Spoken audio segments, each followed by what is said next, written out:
Assalamualaikum student. In today's lecture, we will discuss about the various bacterial diseases in the fish. So, in the previous lecture, we discussed some of the basic type of the diseases, named named as infectious and non-infectious, and now we are moving towards the infectious diseases. And in the infectious diseases, as we discussed earlier, that these are caused by the pathogens, and pathogens include virus, bacteria and fungi, and some parasites such as protozoa and some other. So, in this lecture, I would start with bacteria. So, before discussing the diseases caused by the bacteria, let's discuss some of the facts regarding the bacteria.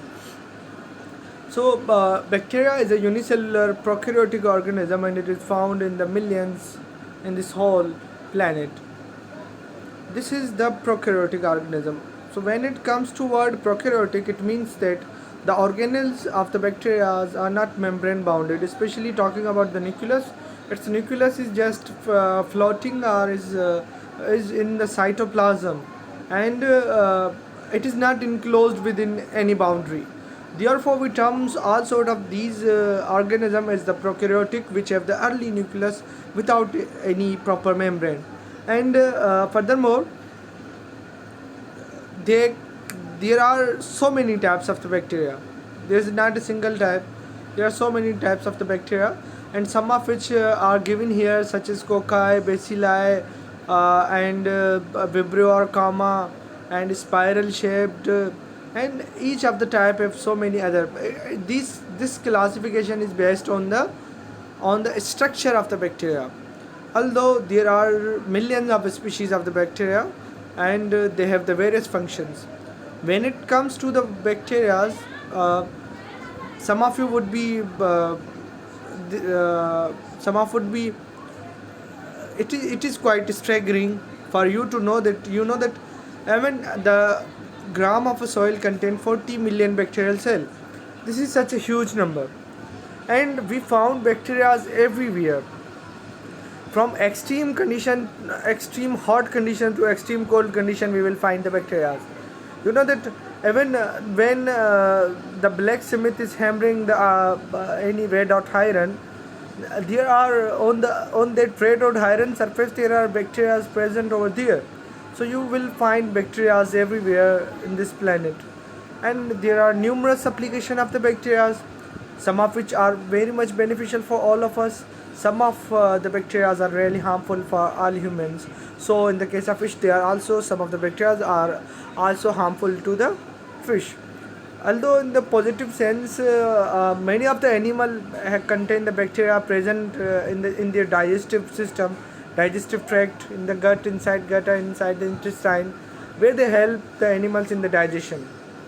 And in the human, they are also present in the digestive tract, in the gut, where they help the digestion process. So there are some beneficial bacteria and some negative bacteria. Now let's move towards our topic, that is the diseases which are caused by the bacteria, and we are talking about the fishes.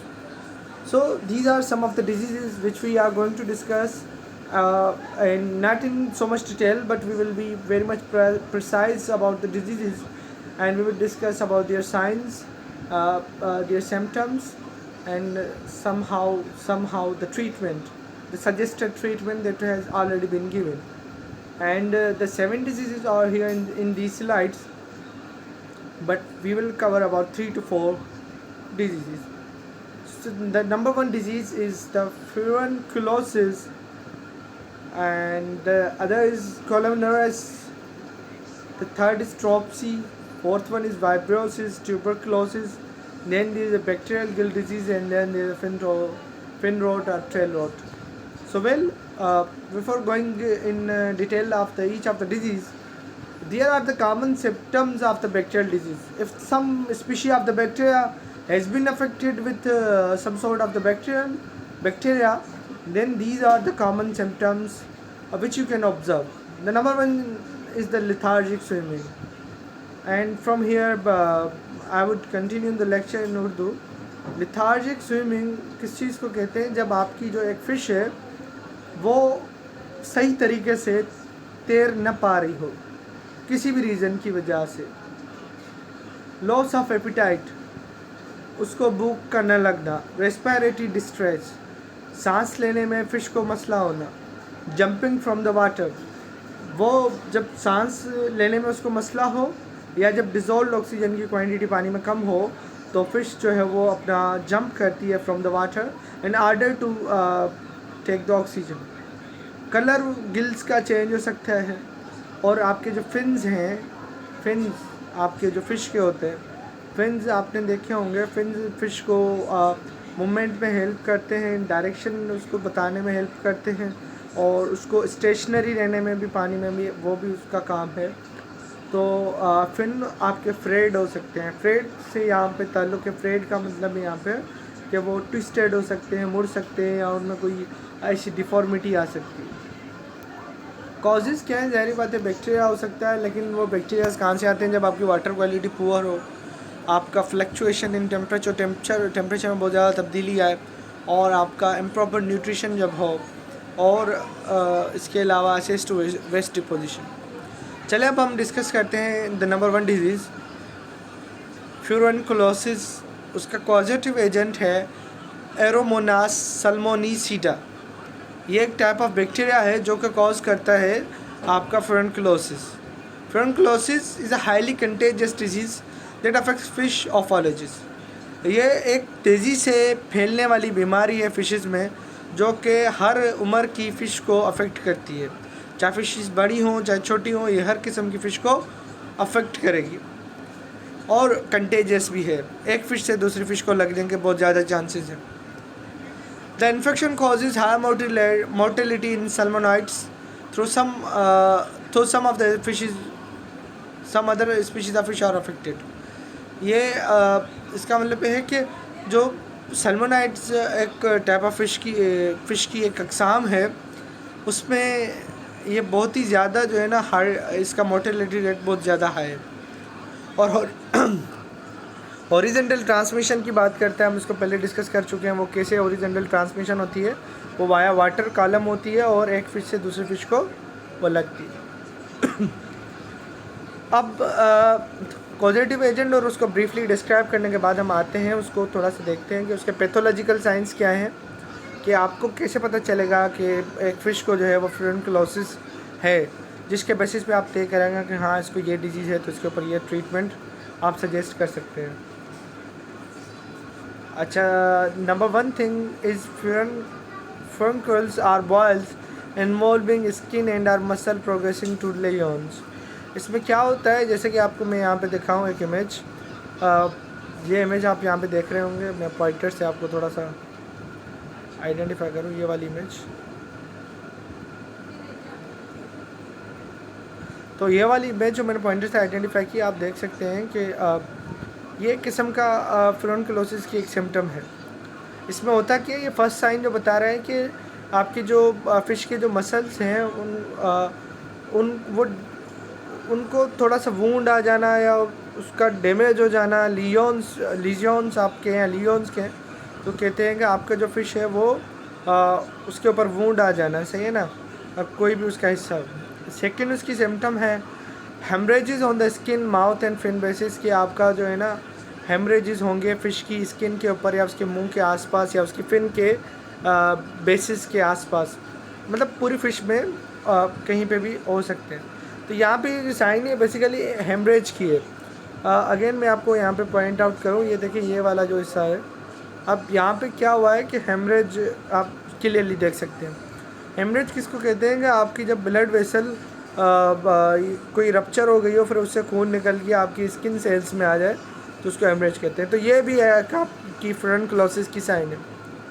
Body colour आपका जो है वो dark हो सकता है fish का, और उसकी गिल्स जो हैं वो फीकी पड़ सकती हैं, ये भी इसकी एक सिम्टम्स हैं। ब्लडी डिस्चार्ज फ्रॉम नेयर्स और वेंट। अब नेयर्स और वेंट क्या होता है? नेयर्स उसके नोस्ट्रिल्स को कहते हैं, जो उसका नाक होता है, नाक नुमा होता है, आप उसको जैसे हमारे नोस्ट्रिल्स होते हैं, और उसका वेंट जहाँ से वो अपना डिस्चार्ज करता है, अपना उसका जो वेस्ट मटेरियल डिस्चार्ज होता है फ़िश का, तो दोनों जगह से जब ब्लडी डिस्चार्ज हो तो ये भी एक सिम्टम्स है फ्यूरनकुलोसिस की। पाँचवीं, स्टमक फिल्ड विथ म्यूकस और ब्लड। अगर जब आपका फ़िश का स्टमक जो है वो ब्लड या म्यूकस से भर जाए तो ये भी आपकी सिम्टम्स है फ्यूरनकुलोसिस डिजीज़ की। चलें अब आ जाते हैं ट्रीटमेंट के ऊपर। ट्रीटमेंट क्या है? आप इसका यही कर सकते हैं, to drain the pond and treat it with select lime.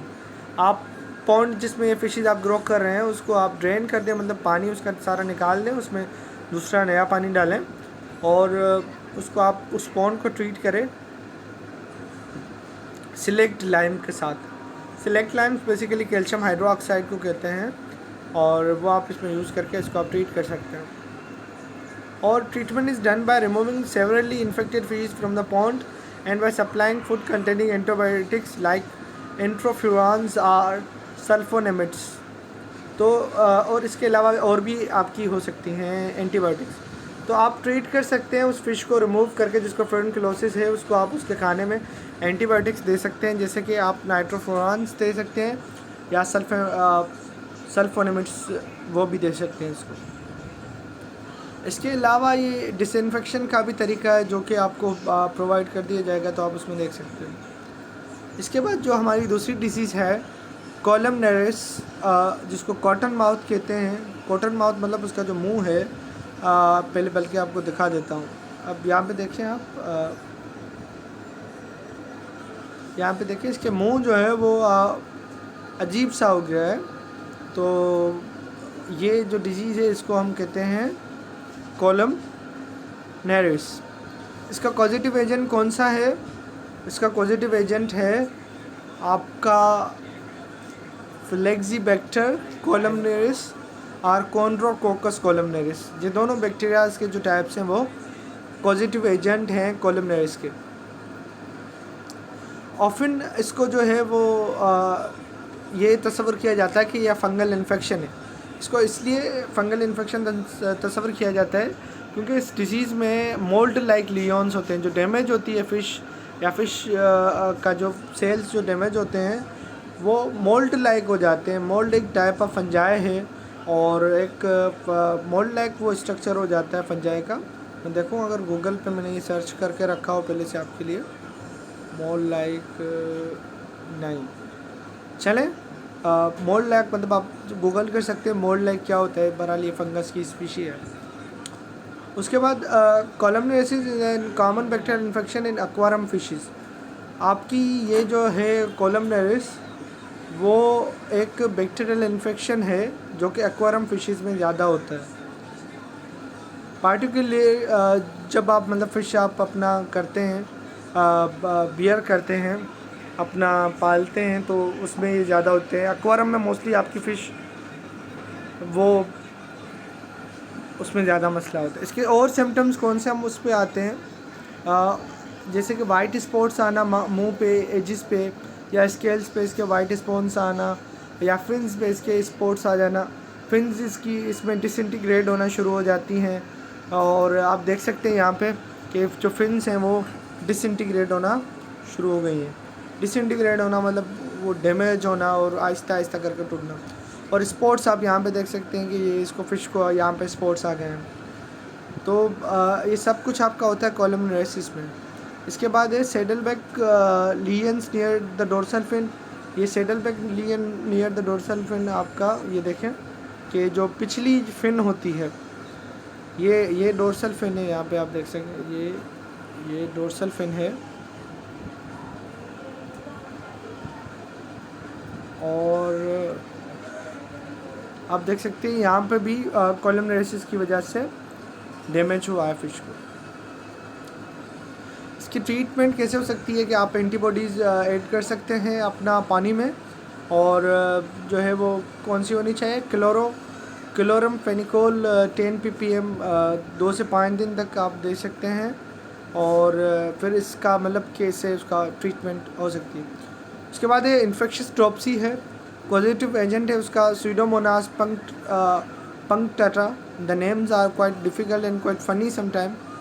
Pseudomonas punctata।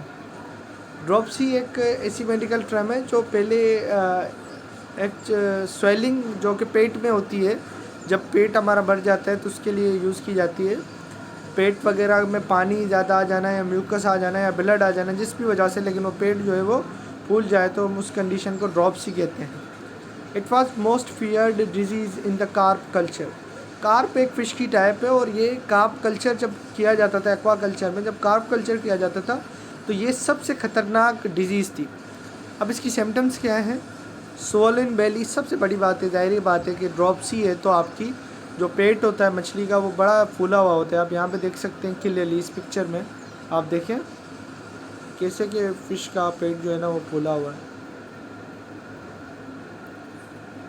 उसके बाद दूसरी स्केल्स स्टैंड आउट। अब स्केल्स हो जाते हैं उसकी बॉडी के ऊपर,